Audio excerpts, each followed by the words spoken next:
ನಮ್ಮ ತಾಲೂಕು ಅಭಿವೃದ್ಧಿ ಆದ್ರೆ ಅಭಿವೃದ್ಧಿ ಆಗ್ತಾ ಹೋದ್ರೆ ಎಷ್ಟೊಂದು ಖುಷಿ ಅಲ್ವಾ. ಅದರಲ್ಲೂ ಕೂಡ ವಿಶೇಷವಾಗಿ ನಮ್ಮ ಜ್ಞಾನ ಭಂಡಾರವನ್ನು ಹೆಚ್ಚಿಸುವಂತಹ ಗ್ರಂಥಾಲಯ ಸ್ಥಿತಿ ಹೇಗಿದೆ ಅದನ್ನ ನಾವು ನೋಡ್ಲೇಬೇಕಾಗುತ್ತೆ.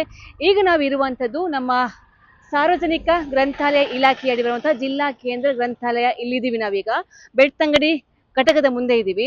ಈ ಗ್ರಂಥಾಲಯಕ್ಕೆ ಸುಮಾರು 50ರಿಂದ 60 ವರ್ಷ ಇತಿಹಾಸ ಇರುವಂತಹ ಗ್ರಂಥಾಲಯ. ನೋಡ್ಬೋದು, ಈಗ ನಿಮಗೆ ಆರಂಭದಲ್ಲಿ ಗೊತ್ತಾಗ್ತದೆ ಆ ಗ್ರಂಥಾಲಯ ಯಾವ ಸ್ಥಿತಿಯಲ್ಲಿ ಇದೆ ಅನ್ನುವಂಥದ್ದು. ಶಿಥಿಲಾವಸ್ಥೆಗೆ ಹೋಗಿರುವಂತಹ ಗ್ರಂಥಾಲಯ. ಸರ್ಕಾರದ ಅಡಿಯಲ್ಲಿ ಬರುತ್ತೆ ಈ ಒಂದು ಗ್ರಂಥಾಲಯ. ಜಿಲ್ಲಾ ಗ್ರಂಥಾಲಯದ ಅಡಿಗೆ ಬರುತ್ತೆ. ಇದೀಗ ನಮ್ಮ ತಾಲೂಕಿನ ಒಂದು ಘಟಕ. ಈ ಒಂದು ಗ್ರಂಥಾಲಯ, ಈ ಒಂದು ಜಾಗ PW ಲೋಕೋಪಯೋಗಿ ಇಲಾಖೆಗೆ ಬರುವಂತಹ ಜಾಗವಾಗಿತ್ತು. ಈ ಹಿಂದೆ ಸುಮಾರು ವರ್ಷಗಳ ಹಿಂದೆ ಆ ಇಲಾಖೆಯ ಅಡಿಯಲ್ಲಿತ್ತು. ಇದೀಗ ಈ ಲೈಬ್ರರಿಗೋಸ್ಕರ ಮಾತ್ರ ಈ ಒಂದು ಜಾಗವನ್ನ ಲೋಕೋಪಯೋಗಿ ಇಲಾಖೆಯಿಂದ ಈ ಒಂದು ಲೈಬ್ರರಿಗೋಸ್ಕರ ಹಸ್ತಾಂತರ ಮಾಡಲಾಗಿದೆ. ನೋಡ್ತಿರ್ಬೋದು, ಸಾರ್ವಜನಿಕ ಗ್ರಂಥಾಲಯ ಇಲಾಖೆ ಜಿಲ್ಲಾ ಕೇಂದ್ರ ಗ್ರಂಥಾಲಯ. ಈಗ ನಮಗೆ ಒಳಗೆ ಹೋಗ್ತೀವಿ. ಆಲ್ಮೋಸ್ಟ್ ತುಂಬ ಮಂದಿಗೆ ಗೊತ್ತು ಈ ಗ್ರಂಥಾಲಯ ಯಾವ ರೀತಿ ಇದೆ ಅಂತ. ಸಂಪೂರ್ಣವಾಗಿ ಹೆಂಚೆಲ್ಲ ಮುರಿದು ಹೋಗಿ ಪ್ರತಿ ವರ್ಷ ಮಳೆಗಾಲದಲ್ಲಿ ನೀರು ಸೋರುತ್ತೆ. ಪ್ರತಿ ವರ್ಷ ಕೂಡ ಅದರ ರಿನೋವೇಷನ್ ಕೆಲಸವನ್ನ ಮಾಡುವಂಥದ್ದು ನೋಡ್ಬೋದು. ಇದು ಆ್ಯಕ್ಚುಲಿ ಒಂಥರ ಡಬ್ಲ್ಯೂ ಶೇಪಲ್ಲಿ ಇರುವಂತಹ ಗ್ರಂಥಾಲಯ. ಹಾಗಾಗಿ ಮಳೆ ಬಂದಾಗ ಒಂದು ಹಂತಕ್ಕೆ ಆ ನೀರು ಶೇಖರಣೆಯಾಗಿ ಅಲ್ಲಿಂದ ನೀರು ಕೆಳಗೆ ಸೋರುವಂಥದ್ದು. ಆಲ್ಮೋಸ್ಟ್ ಆಗಿ ಎಲ್ಲ ಕೂಡ ಬಹಳ ಒಂದು ಮೌಲ್ಯವಾಗಿರುವಂತಹ ಮಹತ್ವವಾಗಿರುವಂತಹ ಬುಕ್ಸ್ ಎಲ್ಲ ಕೂಡ ಇಲ್ಲಿದೆ. ತಾಲೂಕಾಗಿರುವಂತಹ ನಮ್ಮ ನೀಟ್ಗೆ ಅಥವಾ CET UG ಈ ಥರ ಯಾರಿಗೆ ಬೇಕಿದ್ರೂ ಕೂಡ ಇಲ್ಲಿ ಬಂದು ಓದುವಂತಹ ಸೌಲಭ್ಯ ಇದೆ. ಅಷ್ಟೊಂದು ಪುಸ್ತಕ ಭಂಡಾರ ಇಲ್ಲಿದೆ. ಆದರೆ ಆ ಪುಸ್ತಕ ಭಂಡಾರ ಇರೋದು ಸರಿ, ಆದರೆ ಆ ಒಂದು ಗ್ರಂಥಾಲಯ ಹೇಗಿದೆ ನೋಡ್ಬೋದು. ಎಲ್ಲವೂ ಕೂಡ ಶಿಥಿಲಾವಸ್ಥೆಗೆ ಹೋಗಿರುವಂತಹ ಗ್ರಂಥಾಲಯ ಇದು. ಸರಿಯಾಗಿ ಬುಕ್ಸ್ ಇಡುವಂತಹ ಆಲ್ಮೋಸ್ಟ್ ಇರುವ ಇದರಲ್ಲಿ ಕೂಡ ಇಲ್ಲಿರುವಂತಹ ಸಿಬ್ಬಂದಿಗಳು, ಇಲ್ಲಿರುವಂತಹ ಚೀಫ್ ಲೈಬ್ರರಿ ಎಲ್ಲರೂ ಕೂಡ ಬಹಳ ವ್ಯವಸ್ಥಿತವಾಗಿ ಇಡುವಂತಹ ಕೆಲಸವನ್ನ ಮಾಡಿದರೆ ಅದನ್ನು ನಾವು ಮೆಚ್ಚಲೇಬೇಕು. ಇರುವಂತಹ ವ್ಯವಸ್ಥೆಯಲ್ಲಿ ಯಾವ ರೀತಿ ಇಡಬೇಕು ಅದೆಲ್ಲವನ್ನು ಕೂಡ ಮಾಡಿದ್ದಾರೆ. ಆದರೆ ಸರ್ಕಾರ ಇದಕ್ಕೆ ಕೊಡುವಂತಹ ಅನುಮೋದನೆ ಆಗಿರ್ಬೋದು ಅಥವಾ ಅನುದಾನ ಆಗಿರ್ಬೋದು, ಅದು ಯಾವ ಮಟ್ಟಿಗೆ ಇದೆ ಅನ್ನೋದಕ್ಕೆ ಇದಕ್ಕೆ ನಮಗೆ ಸಾಕ್ಷಿಯಾಗಿರುವಂಥದ್ದು. ಇದು ಯಾಕೆ ನಾವು ಇವತ್ತು ಇಲ್ಲಿ ಬಂದಿವಿ ಅಂತ ಹೇಳಿದ್ರೆ, ಇದು ಕುತ್ಯಾರ ದೇವಸ್ಥಾನ ಬಳಿ ಒಂದು ಜೂನಿಯರ್ ಕಾಲೇಜ್ ಪಕ್ಕ ಒಟ್ಟು 17 ಸೆನ್ಸ್ ಜಾಗದಲ್ಲಿ ಹೊಸದಾಗಿ ಗ್ರಂಥಾಲಯ ಮಾಡೋಕ್ಕೋಸ್ಕರ ಶಾಸಕ ಹರೀಶ್ ಪೂಂಜರು ಒಂದು 2 ಕೋಟಿ ರೂಪಾಯಿ ಅನುದಾನ ಕೊಡ್ತೀವಿ ಅಂತ ಹೇಳಿದ್ರು. ಅಲ್ಲೀಗ ಒಂದು ಪ್ರಾರಂಭದ 2023 ಜೂನ್ 18ಕ್ಕೆ ಅದರ ಒಂದು ಶಿಲಾನ್ಯಾಸ ಕೂಡ ಆಗಿತ್ತು. ಇದೀಗ ಆ ಒಂದು ಶಿಲಾನ್ಯಾಸ ಆಗಿ 3 ವರ್ಷ ಆಗಿ 4ನೇ ವರ್ಷಕ್ಕೆ ಪಾದಾರ್ಪಣೆ ಮಾಡ್ತಾ ಇದ್ದೀವಿ. ಆದರೆ ಇನ್ನೂ ಕೂಡ ಅದರ ಕೆಲಸ ಪೂರ್ಣಗೊಂಡಿಲ್ಲ. ಅದೇ ರೀತಿಯಾಗಿ ಅದು ಕೂಡ ಶಿಥಿಲಾವಸ್ಥೆಗೆ ಹೋಗುವಂತಹ ಸಂಭವ ಜಾಸ್ತಿ ಇದೆ. ಕೇಳಿದಾಗ ಹೇಳ್ತಾರೆ ಯಾವುದೋ ತಾಂತ್ರಿಕ ದೋಷ ಇದೆ, ಅದಕ್ಕೋಸ್ಕರ ಮತ್ತೆ ಸರ್ಕಾರಕ್ಕೆ ಹೋಗಿದೆ ಅಂತ ಹೇಳ್ತಿದ್ರೆ. ಬಟ್ ಏನು ತಾಂತ್ರಿಕ ದೋಷ ಏನಿದ್ರು ಕೂಡ ಬೇಗ ಬೇಗ ಬಗೆಹರಿಸಬಹುದು. ಬಿಕಾಸ್ ತಾಲೂಕಿನ ಅನೇಕ ಮಂದಿ ವಿದ್ಯಾರ್ಥಿಗಳು ಪೊಲೀಸ್ ಇಲಾಖೆಗೆ ಸೇರ್ಬೇಕನ್ನುವಂಥವ್ರು ಎಲ್ಲರೂ ಕೂಡ ಇಲ್ಲಿ ಬಂದು ಅವರ ಜ್ಞಾನ ಭಂಡಾರವನ್ನು ಹೆಚ್ಚಿಸ್ತಾರೆ. ಅವ್ರಿಗೆ ಬೇಕಾಗಿರುವಂತಹ ಮಹತ್ವದ ಮಾಹಿತಿಯನ್ನು ಕಲೆ ಹಾಕ್ತಾರೆ. ಆದರೆ ಈ ಒಂದು ಲೈಬ್ರರಿ ಈ ತರ ಇದ್ರೆ ಸಮಸ್ಯೆ ಯಾರಿಗೆ ಹೇಳಿ? ನಮ್ಮ ತಾಲೂಕಿಗೆ ಒಂದು ಒಳ್ಳೆಯ ಲೈಬ್ರರಿ ಬೇಕು ಅನ್ನೋದು ಪ್ರತಿಯೊಬ್ಬರದ್ದು ಕೂಡ ಆಶಯ. ಒಂದು ಒಳ್ಳೆಯ ವಾತಾವರಣ ಇರುತ್ತೆ, ಎಲ್ಲವೂ ಕೂಡ ಇದ್ದಾಗ ಇನ್ನಷ್ಟು ಓದುವಂತ ಆ ಒಂದು ವಾತಾವರಣ ಸೃಷ್ಟಿ ಆಗುವಂಥದ್ದು. ಈಗ ನೋಡ್ತಿರ್ಬೋದು, ಆಲ್ಮೋಸ್ಟ್ ಎಲ್ಲ ಕೂಡ ಅಚ್ಚುಕಟ್ಟಾಗಿ ಇಟ್ಟಿದ್ದಾರೆ. ಆದರೆ ಇಲ್ಲಿರುವಂತಹ ಬೇಡಿಕೆ ಒಂದೇ, ನಮಗೆ ಒಂದು ಒಳ್ಳೆಯ ಅಚ್ಚುಕಟ್ಟಾದ ವ್ಯವಸ್ಥಿತವಾಗಿರುವಂತಹ ಎಲ್ಲ ಸೌಲಭ್ಯ ಇರುವಂತಹ ಒಂದು ಲೈಬ್ರರಿ ಬೇಕು ಅನ್ನುವಂಥದ್ದು. ಅದಕ್ಕೆಲ್ಲವೂ ಸಿದ್ಧತೆ ಆಗಿದೆ. ಎಸ್, ಜೂನಿಯರ್ ಕಾಲೇಜ್ ಪಕ್ಕ 2 ಅಂತಸ್ತಿನ ಬಿಲ್ಡಿಂಗ್ ಕೂಡ ಆಗಿದೆ. ಆದರೆ ಬಿಲ್ಡಿಂಗ್ ಆಗಿ ಅದೀಗ ಕೆಲಸ ಸ್ಥಗಿತ ಆಗಿ ಈಗ 4 ವರ್ಷವಾಗಿದೆ.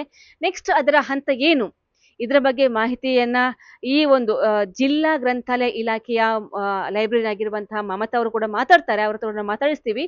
ಅವರ ಕೊಡುವ ಮಾಹಿತಿಯನ್ನು ಕೂಡ ನಾವು ಇದೇ ಒಂದು ವಿಡಿಯೋ ಮೂಲಕ ಹಾಕ್ತೀವಿ. ಅದ್ರ ಜೊತೆಗೆ ಶಾಸಕ ಹರೀಶ್ ಪೂಂಜರ್ ಅವರು ಕೂಡ ಅವರೊಂದು ಕನಸಾಗಿತ್ತು, ಈ ಒಂದು ನಮ್ಮ ತಾಲೂಕಲ್ಲಿ ಒಂದು ಒಳ್ಳೆಯ ಗ್ರಂಥಾಲಯ ಬೇಕು ಅಂತ. ಅವರು ಕೂಡ ಅವರ ಒಂದು ಕನಸನ್ನ ಸಾಕಾರಗೊಳಿಸುವ ನಿಟ್ಟಿನಲ್ಲಿ ಸರ್ಕಾರದಿಂದ 2 ಕೋಟಿ ಅನುದಾನ ತರ್ತೀವಿ ಅಂತ ಕೂಡ ಹೇಳಿದ್ರು. ಆದರೆ ಅದು ಏನಾಗಿದೆ, ಯಾಕೆ ಇನ್ನೂ ಕೂಡ ಆ ಅನುದಾನ ಬಂದಿಲ್ವಾ ಅಥವಾ ಬೇರೆ ಏನೋ ತಾಂತ್ರಿಕ ದೋಷ ಇದೆಯಾ, ಯಾಕೆ ಇಷ್ಟು ಡಿಲೇ ಆಗಿದೆ ಈ ಕೆಲಸ, ಅದನ್ನು ಕೂಡ ನಾವು ಶಾಸಕ ಹರೀಶ್ ಪೂಂಜರ್ ಹತ್ರ ಮಾತಾಡ್ತೀವಿ. ಅವರ ಉತ್ತರ ಕೂಡ ಇದಕ್ಕೆ ತುಂಬಾ ಮಹತ್ವವಾಗಿರುವಂಥದ್ದು. ಇದೀಗ ನಾವೆಲ್ಲ ಹೇಳಾಯ್ತು, ಇಲ್ಲಿರುವಂತಹ ವ್ಯವಸ್ಥೆ ತೋರಿಸಿ ಆಯ್ತು. ಇದೀಗ ಈ ಒಂದು ಲೈಬ್ರರಿ ಸುಮಾರು ವರ್ಷದಿಂದ ಕೆಲಸ ಮಾಡಿರುವಂತಹ ಸ್ಟಾಫ್ ಆಗಿರುವಂತಹ ಕೇಶವ್ ನಾಯ್ಕ್ ಇದ್ದಾರೆ. ಸರ್, ನೀವು ಇಲ್ಲಿ ಎಷ್ಟು ವರ್ಷ ಆಯ್ತು ಲೈಬ್ರರಿ ಕೆಲಸ ಮಾಡಿ, ಏನಾಗಿ ಕೆಲಸ ಮಾಡ್ತಿದ್ದೀರಾ? ನಾನು ಗ್ರಂಥಾಲಯದಲ್ಲಿ ಸಿಬ್ಬಂದಿ ಕೆಲಸ ಮಾಡ್ತಿದ್ದೇನೆ. ಇಲ್ಲಿ ಒಂದು 10 ವರ್ಷ 13 ವರ್ಷ ಹತ್ರ ಕೆಲಸ ಮಾಡಿದ್ದೇನೆ. ಇಲ್ಲಿ ಕೆಲಸ ಮಾಡ್ತಿದ್ದೇನೆ ಮೇಡಮ್. ಈಗ ಈ ಲೈಬ್ರರಿ ನೋಡಿದಾಗ ನಿಮ್ಗೆ, ನೀವಿಲ್ಲಿ ಕೆಲಸ ಮಾಡುವಂತವ್ರು ಬರುವಂತವ್ರು ಕೂಡ ಕೆಲವೊಂದು ದೂರನ ಹೇಳ್ಬೋದು, ಈ ತರ ಇದೆ, ಮಳೆ ಬಂದಾಗ ಸೋರುತ್ತೆ. ಸೊ ಈ ಶಿಥಿಲಾವಸ್ಥೆ ಹೋಗಿ ಸುಮಾರು ವರ್ಷ ಆಯ್ತು, ಅಭಿವೃದ್ಧಿ ಆಗ್ಬೇಕು ಅಂತ ನೀವು ಕೂಡ ಆಸೆ ಇದೆ. ಏನ್ ಹೇಳ್ತೀರಿ ಈ ಲೈಬ್ರರಿ ಬಗ್ಗೆ? ಮೊದಲನೇದಾಗಿ ಬೆಳ್ತಂಗಡಿ ತಾಲೂಕಲ್ಲಿ ಒಂದು ಸುಸರ್ಜಿತವಾದ ಗ್ರಂಥಾಲಯ ಆಗಬೇಕು ಅಂತ ಸಾರ್ವಜನಿಕರ ಅಪೇಕ್ಷೆಯೂ ಇದೆ, ನಮ್ಮದು ಅಪೇಕ್ಷೆ ಇದೆ, ಇಲಾಖೆಯ ಸಿಬ್ಬಂದಿಗಳ ಅಪೇಕ್ಷೆ ಇದೆ, ನಮ್ಮ ಮೇಲಧಿಕಾರಿಗಳ ಅಪೇಕ್ಷೆ ಇದೆ.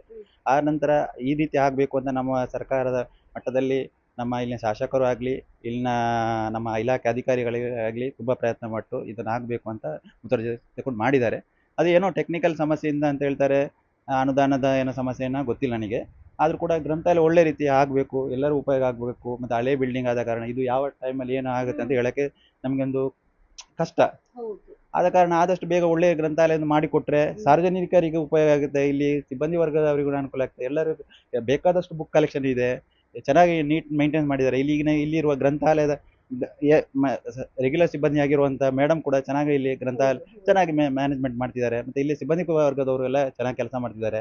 ಆದರೆ ನಮಗೇನು ಖುಷಿ ಏನು ಗೊತ್ತಾ, ಒಂದು ಗ್ರಂಥಾಲಯ ಆದರೆ ಸಾರ್ವಜನಿಕರಿಗೆ ಉಪಯೋಗ ಆಗುವಂಥದ್ದು ಇದು ಆಗಬೇಕು, ಆದಷ್ಟು ಬೇಗ ಆಗಿ ಸಾರ್ವಜನಿಕ ನಾವು ಮುಕ್ತ ಅವಕಾಶ ಮಾಡಿಕೊಡ್ಬೇಕು ಅಂತ ನಮ್ಮ ಬೇಡಿಕೆ. ಓಕೆ. ಈಗ ಅಲ್ಲಿ ಬಿಲ್ಡಿಂಗ್ ಶುರುವಾಗಿ 2023ಕ್ಕೆ ಬಿಲ್ಡಿಂಗ್ ಈಗ ಅಲ್ಲಿ ಶಿಲಾನ್ಯಾಸ ಕೂಡ ಆಗಿದೆ.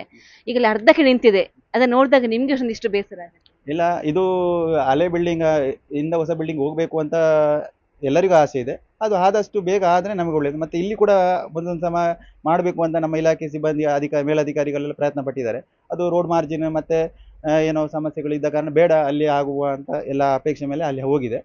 ಆದರೆ ಆದಷ್ಟು ಬೇಗ ಅಲ್ಲಿ ಆದರೆ ನಮಗೂ ಖುಷಿ, ಎಲ್ಲರಿಗೂ ಖುಷಿ ಅಂತ ನಮ್ಮ ಬೇಡಿಕೆ.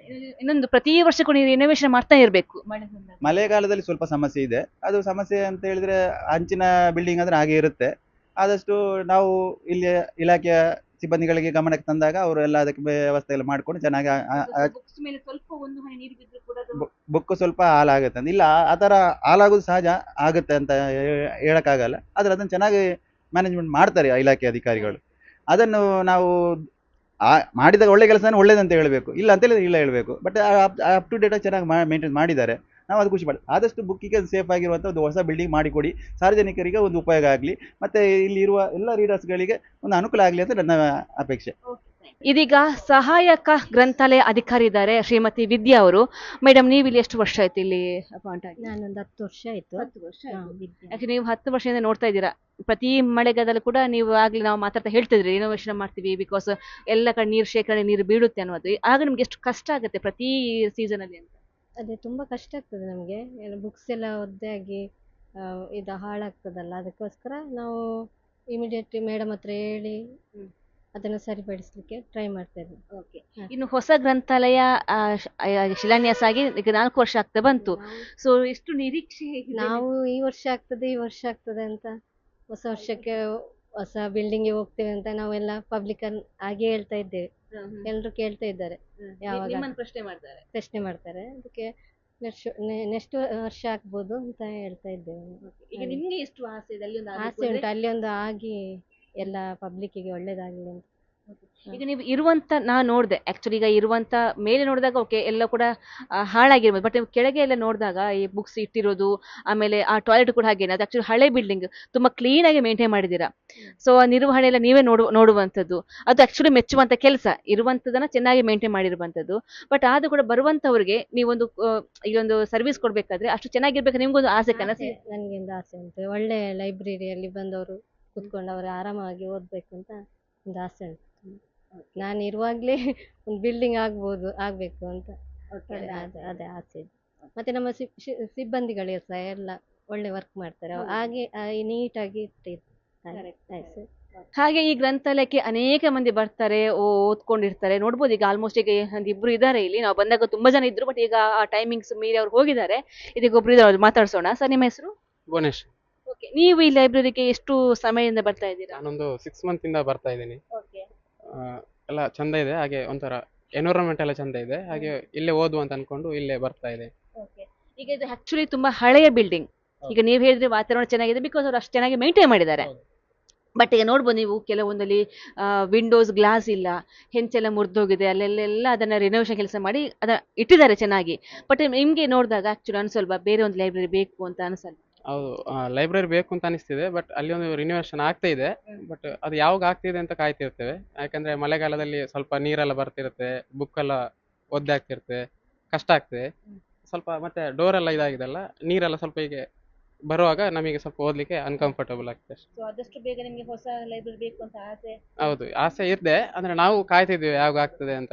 ಅಂದ್ರೆ ನೋಡ್ಲಿಕ್ಕೂ ಒಂಥರ ವಿನ್ಯಾಸ ಎಲ್ಲ ಸೂಪರ್ ಇದೆ, ನಮ್ಗೊಂದು ಇಮ್ಯಾಜಿನೇಷನ್ ಇದೆ, ಈಗ ಇರ್ಬೋದು, ನಮಗೂ ಡ್ರೀಮ್ಸ್ ಇದೆ, ಈಗ ಓದ್ಬೋದು, ಹೀಗೆ ಪ್ಲೇಸ್ಮೆಂಟ್ ಇರ್ಬೋದು, ಬುಕ್ಸ್ ಎಲ್ಲ ತುಂಬಾ ಬರ್ಬೋದು ಅಂತ. ಹಾಗೆ ಹಾಗೆ ಓಕೆ. ಜೊತೆಗೆ ಈಗ ಬಸ್ ಇದು ರೋಡ್ ಸೈಡ್ ಇರುವಂತ ಲೈಬ್ರರಿ, ಹೌದು. ನಿಮ್ಗೆ ಓದ್ಬೇಕಾದ್ರೆ ಬಸ್ ಹಾರ್ನ್ ಗಾಡಿ ಹಾರ್ನ್ ಹಾಕಿದಾಗ ಡಿಸ್ಟರ್ಬ್ ಆಗೋದಾ? ಅದು ಸ್ವಲ್ಪ ಡಿಸ್ಟರ್ಬ್ ಆಗುತ್ತೆ, ಆದ್ರೂ ಕಾನ್ಸಂಟ್ರೇಷನ್ ಇದ್ದಾಗ ಅದು ಅಷ್ಟೊಂದು ಇದು ಬರೋದಿಲ್ಲ. ಹೌದು ನಿಮಗೆ ಒಳ್ಳೆಯ ಲೈಬ್ರರಿ ಬೇಕು ಅಂತ ಒಂದು ಆಸೆ. ಹೌದು ಹೌದು ಆದಷ್ಟು ಬೇಗ ಹೌದು, ಆದಷ್ಟು ಬೇಗ. ಆದ್ರೆ ನಾವು ಅಂದ್ರೆ ಹೋಗ್ತಾ ಇರುವಾಗ ನಾವು ನೋಡ್ತಾ ಇರ್ತೇವೆ, ಆಗ್ತದ ವರ್ಕ್ ಆಗ್ತಿದ್ಯಾ ನೋಡ್ತಾ. ಗ್ರಂಥಾಲಯ, ಸಾರ್ವಜನಿಕ ಗ್ರಂಥಾಲಯವನ್ನು ಒಂದು ಸುಂದರವಾಗಿ ಮಾಡಬೇಕೆನ್ನುವಂಥ ದೃಷ್ಟಿಯಲ್ಲಿ ಬೆಳ್ತಂಗಡಿ ತಾಲೂಕಿನ ಜೂನಿಯರ್ ಕಾಲೇಜ್ ಬಳಿಯಲ್ಲಿ ಒಂದು ಒಳ್ಳೆಯ ಜಾಗವನ್ನು ಹುಡುಕಿ ಸಾರ್ವಜನಿಕ ಗ್ರಂಥಾಲಯ ಮಾಡಬೇಕು ಅಂತ ಜಾಗ ರಿಸರ್ವೇಶನ್ ಮಾಡಿದ್ವಿ. ಆನಂತರ ಇಲಾಖೆಯಿಂದ ಒಂದು 15 ಲಕ್ಷ ರೂಪಾಯಿ ಗ್ರಾಂಟನ್ನು ಫಸ್ಟ್ ಮೊದಲ ಹಂತದಲ್ಲಿ ತರಿಸಿಕೊಂಡಿದ್ವಿ. ಮತ್ತೆ ಸುಮಾರು 40 ಲಕ್ಷದವರೆಗೆ ತಾಲೂಕ್ ಪಂಚಾಯತ್ ಮತ್ತು ಜಿಲ್ಲಾ ಪಂಚಾಯತ್ ನಿಧಿಯಿಂದ ತಡೆಗೋಡೆ ಮತ್ತು ಕಾಂಪೌಂಡ್ ರಚನೆಗೆ ಸಹ ಅದಕ್ಕೆ ಅನುದಾನವನ್ನು ಇಟ್ಟು ನಿರ್ಮಿತಿಯ ಮೂಲಕ ಅನುಷ್ಠಾನಗೊಳಿಸಿದ್ವಿ. ನಮ್ಮ ಸರ್ಕಾರ ಇದ್ದಂತಹ ಸಂದರ್ಭದಲ್ಲಿ 2023 ನಮ್ಮ ಸರ್ಕಾರ ಕೊನೆ ಆಗುವಂತ ಸಂದರ್ಭದಲ್ಲಿ 50 ಲಕ್ಷ ರೂಪಾಯಿ ಗ್ರಂಥಾಲಯ ಇಲಾಖೆಯಿಂದ ರಿಲೀಸ್ ಮಾಡಿದ್ರು. ಆದ್ರೆ ಅದನ್ನು ಇಂಪ್ಲಿಮೆಂಟೇಷನ್ ಮಾಡಬೇಕಾದ್ರೆ PWD ಇಲಾಖೆಯಿಂದ ಅದಕ್ಕೆ ಎಸ್ಟಿಮೇಟ್ ಬೇಕು ಅಂತ ಹೇಳುವಂತದ್ದನ್ನು ಶರ ಹಾಕಿದ್ರು. ಪ್ರಾಯಶಃ PWD ಇಲಾಖೆಯವರು ಇಲಾಖೆಯ ನಿರ್ಮಿತಿಯನ್ನು ಅನುಷ್ಠಾನಗೊಳಿಸುವ ಕಾರಣಕ್ಕೋಸ್ಕರ ಅವರು PWD ಇಲಾಖೆಯವರು ಅದನ್ನು ಇನ್ನೂ ಎಸ್ಟಿಮೇಷನ್ ಮಾಡಿ ಕೊಟ್ಟದ್ದನ್ನು ಇನ್ನೂ ಗ್ರಂಥಾಲಯ ಇಲಾಖೆ ಅನುಮೋದನೆಯನ್ನು ಕೊಡ್ಲಿಲ್ಲ. ಕೊಟ್ರೆ ಇನ್ನೊಂದು 50 ಲಕ್ಷ ರೂಪಾಯಿದ್ದು ಅದನ್ನು ಇಂಪ್ಲಿಮೆಂಟೇಷನ್ ಮಾಡ್ಲಿಕ್ಕೆ ಆಗ್ತದೆ. ತಾಂತ್ರಿಕವಾಗಿರ್ತಕ್ಕಂಥ ತೊಡಕಿರುವಂತದ್ದು. ಮತ್ತೆ ಹೆಚ್ಚುವರಿಯಾಗಿ ಅದಕ್ಕೆ ಇನ್ನೊಂದು 1.5 ಕೋಟಿ ರೂಪಾಯಿ ಬೇಕಾಗ್ತದೆ. ಅದಕ್ಕೂ ನಾನು ಗ್ರಂಥಾಲಯ ಇಲಾಖೆಗೆ ಮತ್ತು ಸಂಬಂಧಪಟ್ಟ ಸಚಿವಾಲಯಕ್ಕೆ ನಾನು ಮನವಿಯನ್ನು ಸಹ ಕೊಟ್ಟಿದ್ದೇನೆ. ನಾನು ಸರ್ಕಾರಕ್ಕೆ ವಿನಂತಿ ಮಾಡ್ತೇನೆ, ದಯವಿಟ್ಟು ಆದಷ್ಟು ಬೇಗ ಈ ಸಾರ್ವಜನಿಕರ ಉದ್ದೇಶಕ್ಕೆ ಮಾಡಿರ್ತಕ್ಕಂಥ ಈ ಒಂದು ವ್ಯವಸ್ಥೆಗೆ ಆದಷ್ಟು ಬೇಗ ಅನುದಾನವನ್ನು ಬಿಡುಗಡೆಗೊಳಿಸಬೇಕೆನ್ನುವಂತ ಆಗ್ರಹ ಮಾಡ್ತೇನೆ. So, ಇಲ್ಲಿಗ ತಡಕ್ಕೆ ರೀಸನ್ ಇಲಾಖೆ ಅನುಮೋದನೆ. ಒಂದು 50 ಲಕ್ಷ ರೂಪಾಯಿದ್ದು ಇಲಾಖೆಯ ಮಧ್ಯದಲ್ಲಿ ಟೆಕ್ನಿಕಲ್ ಸಮಸ್ಯೆ ಇರುವ ಕಾರಣಕ್ಕೋಸ್ಕರ 50 ಲಕ್ಷ ರಿಲೀಸ್ ಆಗಲಿಲ್ಲ. ಹೆಚ್ಚುವರಿಯಾಗಿ 1.5 ಕೋಟಿ ರೂಪಾಯಿ ಅನುದಾನವನ್ನು ಸರ್ಕಾರ ಇವತ್ತಿಗೂ ಇಲಾಖೆಯ ದಿಂದ ರಿಲೀಸ್ ಮಾಡುವಂತ ಪ್ರಕ್ರಿಯೆಯನ್ನು ಮಾಡಲಿಲ್ಲ. ಎಲ್ಲರ ಆಶಯ, ಆಸೆ, ಕನಸು ಒಂದೇನೆ, ಈ ತಾಲೂಕಲ್ಲಿ ಒಂದು best of the best library ಬೇಕು ಅಂತ.